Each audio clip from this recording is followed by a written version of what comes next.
Today, I'd like for us to have a look at an example of a sales process. I believe in the last episode, I ran through the idea of what a sales process is or what it should be and why we should have one. So, assuming that you guys are convinced and are ready to get on board, let's have a look at one of the sales processes that I modeled my style on quite early when I got introduced to these sorts of ideas. Now, the sales process I'm going to introduce you to today is something that I've mentioned previously in the podcast before. Something that came up that was, well, I wouldn't say invented. Well, I don't know how you describe sales processes being created. But anyway, this is something that is strongly associated with a sales trainer called Tom Hopkins, old school guy. So if you search for him on the internet and Instagram and let's see what else, LinkedIn and all those other sorts, you might not find him there because he's a real old school guy. I'm talking 70s and 80s, although I think he's still alive today. And so it's not just his intellectual property solely. I think he came up with this framework in conjunction with another fellow. I can't remember who the fellow was or the title of the book where these ideas are from. However, I think if you're interested in what you hear in this episode and you Google Tom Hopkins, you might be able to find little snippets here and there and be able to piece together the whole thing for yourself and get a little bit more details. Now, like I said, this is something that's attached to Tom Hopkins, and he was initially in the real estate business. Although, especially when he met his co-author, this is something that has been adapted to other businesses as well. Now, what are the core elements or the key elements that every sales should progress through? Now, for Tom Hopkins, there are four key elements that every sale needs to have. Basically, there are four things that you need to run your clients or your customers through. So, for those of us who are wedding professionals, there are four things that we have to run our brides and grooms through, or their parents. I mean, whoever it is that we are dealing with. Now, the key elements are trust, need, help, and hurry. Again, that is trust, need, help, and hurry. Of course, each of these elements have subcategories behind them. So, we're going to talk about these things just in a brief overview today, and then in future is something that we can go into in a little bit more detail, especially when I start doing book reviews. Now, the idea of trust. Well, basically, no bride is going to go with you as a wedding photographer, as a wedding planner, or a cake artist, or an MC, or a florist if they don't trust you. Now, a lot of the things that we see on the internet these days, different podcasts, different articles, LinkedIn, whatever, they talk about trust in very soft and fuzzy terms. And I'm not a fan of talking about trust in those terms because it doesn't give you something concrete to latch onto. And because you don't have something concrete to latch onto, you don't have specific touch points. You don't have specific 1, 2, 3s that you can act on to increase your trust. Now, luckily for us, Tom Hopkins has a very specific way of talking about trust. I can't go into it in detail because I'm just running off of memory. So I'll just give you, I think, that two or three components of trust that I can remember in his framework. And that's to be trustworthy, you have to show competence, you have to show credibility, and you have to build commonality or rapport. Yeah, I think he calls them the three C's: competence, credibility, and commonality. Now, the idea behind competence and credibility, I'm just going to lump them together, is basically that when people see you, the first impression of you is that you are the real deal. You know what it is you're talking about. So you have to look right, you have to sound right. Of course, because of this, you also need to be a pro when it comes to your sphere, because if you come with the right look and the right swag, but after looking at your samples and maybe having a few more conversations, they see that you're just full of swag, but you're not a pretty good wedding photographer, it's not going to help you much. So you have to be on top of your craft, on top of your game. you have to be a solid wedding planner, solid photographer, solid cake artist, solid florist or makeup artist for this to work. So it's not just about looking the part or sounding the part, you also have to be the part. Now, since this Tom Hopkins is from the real estate industry, there were a couple of things that examples that he gave in one of his earlier books about how he would show credibility. He always tried to show that his real estate practice was part of to show that he was an upstanding member of the community and things like that. So little plaques here and there, awards, things like that that show credibility. And I've seen wedding planners in Abuja try to show credibility by their, by the office space. Get a real nice swanky office. You step in, and all the couples that you've worked with, you have different paraphernalia here and there, maybe framed photos, memorabilia, stuff about all the clients that you've walked in. And the idea is the same. It's basically to show credibility and competence. Now, when I had my office in Apo, I didn't realize at the time. I shut it down eventually because I figured it was too much money maintaining it. I didn't have the sales to justify that expense. But I didn't realize at the time that for me, my office or my storefront actually did help with my credibility, because I did sometimes I would make extra albums to keep as samples, extra frames, things like that. So at the time, it didn't dawn on me, but that was actually one way to show credibility. You'd step in to talk to me. I'm assuming that I already sounded capable on the phone, but then it's another thing when you step into the office. And then my wife handled the interior decor, and she did a very good job. So there was one wall off to the left. Yeah, when you entered, it was to the left, wood paneling from the floor all the way to the ceiling. So the frames were there, the books were there. At the time, I just knew that anytime people came into the office, it was a done deal. People came in, and typically there would be a transfer, and I'd have me a wedding solidly booked. So I didn't realize it at the time, but that was one of the things that showed my credibility. Now, of course, for wedding photographers in particular, they like to show credibility on their online spaces. The Instagram. I'm not sure if wedding photographers these days are big into websites anymore. Well, I still have one, a Google website anyway. So these are different ways that you can show your credibility to build some trust. Oh yeah, so Tom Hopkins also talks about dressing appropriately, and that's also another way of building trust. And for him, dressing appropriately or being appropriate is relative to what it is that the client expects. So for those of you who are in more corporate type workspaces, or let's say you're an event planner and you're trying to do something for Sigma pensions, for instance, let's say you're planning their end of year party. It might be expected that even though you're a wedding planner, you shouldn't show up there with your low waist jeans with V-neck t-shirt, assuming you're a female. Or let's say you're a guy, you show up there with your Kanye West faded type jeans, Fruit of the Loom. Do people still wear Fruit of the Loom these days? I guess I'm dating myself by talking that way. Anyway, basically, you'll be expected to show up a certain way since you're showing up, and we're talking about planning the end of year party for Sigma Pensions or AXA Mansard or Zenith Bank or whatever. So it's relative. That wouldn't be the same way that you'd necessarily be expected to dress if you're going to meet with the bride and groom at the bride's family home, and it's maybe on a weekend and they're a particularly chill couple. So you can see that there are lots of things to take into context here when it comes to being appropriate.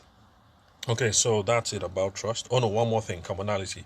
Now, the idea behind commonality is that for people to trust you, they have to feel like both of you are on the same wavelength. And for Tom Hopkins, you achieve that by, first of all, through conversation. You ask them about, you get to talking about them, basically, and from there you're going to be able to tease out a couple of things that you have in common, and when they say those things, it might make it easier for you guys to blend. So let's say for instance, the bride is she's a baggy bride, and maybe your grandmother was baggy, and so you know a little bit about um, the community, and from there you might find some other touch points, for commonality, and you're going to be able to build rapport. You find out that maybe you both went to uni just, for instance, even if you finished 5 sets ahead of her. There's a certain finesse to these things, but through conversation, you're going to find lots of common points that both of you that you have with your with the bride and the groom, or their parents. Now, this makes it not just easier for them to trust you, but easier for them to remember you as well. Because trust me, they're going to be speaking to multiple vendors. They'll be speaking to other photographers, other videographers, other wedding planners, other florists, and so it helps for them to be able to remember that, oh, that was that guy, that baggy guy who went to Unijos and finished in 2006 set. Okay, so that's with trust. Now, with the need, the whole idea behind need is you want to make sure that there's a fit, that you have a product or a service and there's a fit. So the photography you provide is the kind of photography that the bride and the groom are looking for. And if you're a wedding planner, you need to make sure that your whole offering basically is in sync with whatever it is that they expect. Now, this is where qualification questions come in, something that I addressed in earlier episodes. That's a questioning framework to just get a sense of basically what it is that they're looking for. Now, Brian Tracy, for him, says that whenever you're trying to qualify, you're trying to find out, ask questions about the need, that you use the typical W questions that we learned back in primary school. So who, what, when, why, how, questions like that. And so Tom Hopkins has a similar approach. Remember, this is supposed to be a question-based approach. You're supposed to ask questions and get them talking. So basically, you find out about what they're looking for now, what their previous experience has been, what they enjoyed about it, things that they want to change. So basically, like, okay, in my case, I'm a wedding photographer. Need to get a sense of, do they like having their photos taken? Do they take their photos a lot? Who do they work with regularly?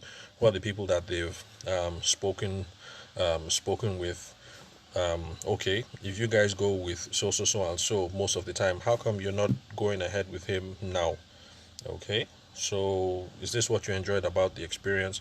What is it that you didn't like? What's an absolute no-no for you on the wedding day? Let's see, what else? Who is going to weigh in on the decision process? Is it just you, the bride and the groom, or is it the parents? Are they the one who are going to be the ultimate say because they're paying the bill? And then at the end of the whole process, you have a solution or a proposal for them to say, okay, with what it is that we've heard and what you expect, with the bad experience that you guys had at your sister's wedding, I'm going to show up with a crew of 4 to make sure that no moments are missed at all. 2 guys are going to be shooting with strobes, 2 people will be shooting off camera, so we make sure that everything is well lit and then no problems. To make sure that we get your couple portraits done, this is the timeline that I'm going to recommend. So makeup artists should start at 5 instead of at 8 o'clock for most people, because I would like us to shoot at, let's just pick a random place, maybe Yaradua Center. I'd like us to start shooting at Yaradua Center from 8 o'clock before the program begins at 10, and with that it's going to cost so and so. So when you go through the whole need process, you're going to be able to come up with a proposal or solution at the end of it. Now, the help process, the help stage, is where you're going to be able to demonstrate value. That's the point where you do a little bit more talking. And the whole point of the help process is you have to show, that's where you show or you argue what it is that you're bringing to the couple. Some people, particularly wedding vendors here in Abuja, like to push the idea of financial savings. Work with me because I'm going to aggregate all the vendors that you like, and through my negotiating power or through my standing in the community, I'm going to be able to get you so and so amount of savings.